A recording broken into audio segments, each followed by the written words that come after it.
Hello বন্ধুরা, good morning সবাইকে। Shrabani official চ্যানেলে তোমাদের সবাইকে স্বাগত। আশা করি তোমরা সবাই খুব ভালো আছো, আর আমিও ভালো আছি। বাট শরীরটা একটু খারাপ হচ্ছে মাঝে মাঝে।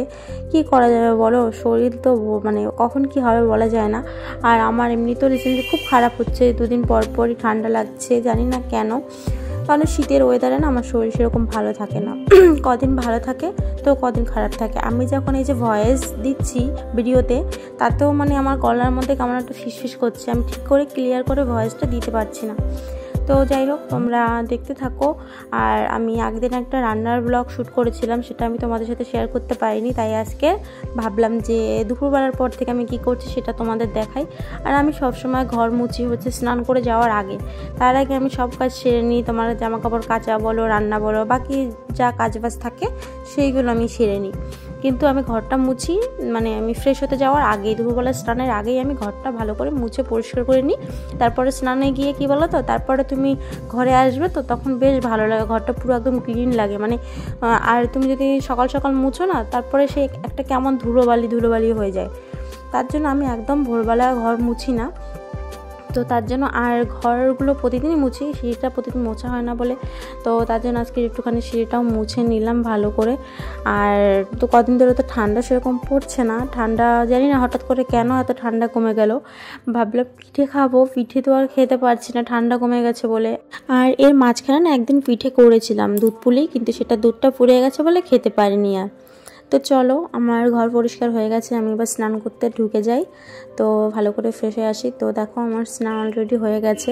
আর আমি চুলটা একটু বেঁধে নিয়েছিলাম, কারণ আর ভিজে গেছিলো নিচটা স্নান করতে গিয়ে, তার জন্য একটু গামছা মানে বেঁধে নিয়েছিলাম। কিন্তু আমি শ্যাম্পু করিনি, শ্যাম্পু আমার আগে দুদিন আগেই করা ছিল। তো ভিজে গেছিলো বলে আমি একটু গামছাটা মুড়িয়ে রেখেছিলাম। তো আর আমার একটা বাজে অভ্যাস হচ্ছে, আমি গান শুনতে খুব ভালোবাসি। এটা বাজে অভ্যাস বলবো না, ভালো বলবো জানি না, বাট আমার গান শুনতে প্রচণ্ড ভালো লাগে। আর আমার গান শোনার কোনো টাইম টেবিল নেই, আমি সকালবেলা কাজ করতে করতে গান শুনতে ভালোবাসি। তোমরা হয়তো আমার এর আগের ভিডিওতে দেখেছো। তাই আমি গান চালিয়ে দিয়ে এখন ভালো করে একটু বডি লোশন ইউজ করে নিচ্ছি। তো দেখো, আর আমি ভ্যাসলিন বডি লোশনটাই সবসময় এটাই ইউজ করি।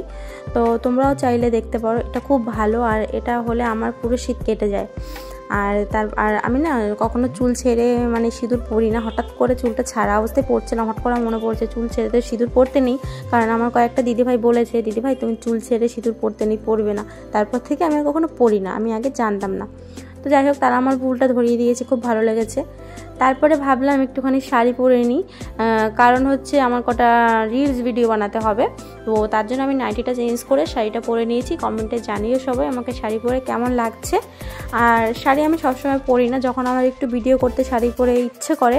আর আমি নর্মালি ম্যাক্সিমাম নর্মালি সুতির শাড়ি পরেই আমার ভিডিও করতে ভালো লাগে। আমি সেরকম কোনো গর্জিয়াস শাড়ি পরে সেরকম সবসময় ভিডিও করি না, হয়তো মাঝে সাঝে করি। আর রিলস ভিডিও বলতে মানে কাজেরই কিছু ভিডিও, তোমরা ম্যাক্সিমাম আমার মানে গানের ভিডিও কমই এখন দেখতে পাও। তো ভিডিও তো যাই হোক করে নিয়েছি, সেটা তোমাদের সাথে শেয়ার করিনি। রিলস ভিডিও করে নিয়েছি রেডি হয়ে। তারপরে এখন এখানে চলে এসেছি আমি কটা খেতে, কারণ এখন বাজে হচ্ছে প্রায় 2:45। আর এত দেরি করে আমি খাই না, তোমাদের দাদাভাই আমাকে খুব বকে দেরি করে খেলে। তো খাওয়া হয়ে গেছে, ভালো একদম বাসন কটা একবারে ধুয়ে রেখে দিই, কারণ আমি একা খেয়েছি আর তোমাদের দাদা হয়তো অফিস চলে গেছে। তো ভালো একবারে ধুয়ে রেখে দিই, আর একবারে জমিয়ে রাখলে না পরে আর আমার ধুতে ইচ্ছে করে না। আর তোমাদের দুপুরবেলায় কাদের কাদের ঘুমের অভ্যাস আছে, আমার তো একদম নেই, জানো না। আমি জানি না আমার কেন ঘুম পায় না, আমি একটুখানি শুয়ে থাকি। তো চলো এখন একটু রেস্ট নিয়ে নিই, তারপর তোমাদের সাথে আবার দেখা হচ্ছে। তো হয়ে রেস্ট নিয়ে উঠে জামা কাপড় নিতেও চলে এসেছি। তো ভিডিওটা ভালো লাগলে অবশ্যই সবাই সাবস্ক্রাইব করে দিও, লাইক করে দিও। আর বাই সবাইকে, টাটা, ভালো থেকো।